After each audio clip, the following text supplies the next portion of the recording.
Hey guys, welcome back to Delph Stack, and today I'm gonna show you how to log into Messenger without Facebook. So guys, I have some practical tips for you. The first one to log into Messenger without Facebook is go into the Google Play Store into your device, and you just simply search for the Messenger. So guys, if you download the Messenger application only, this will log you in into Messenger only without a Facebook.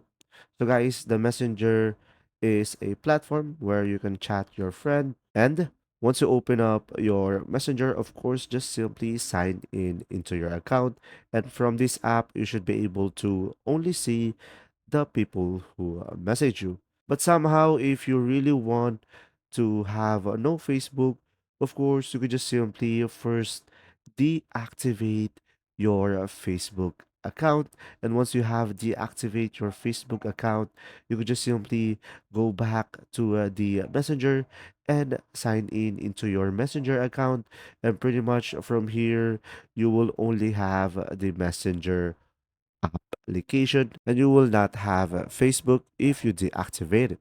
If you found this video helpful, please like and subscribe.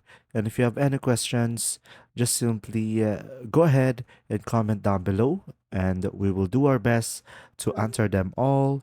And see you in the next video.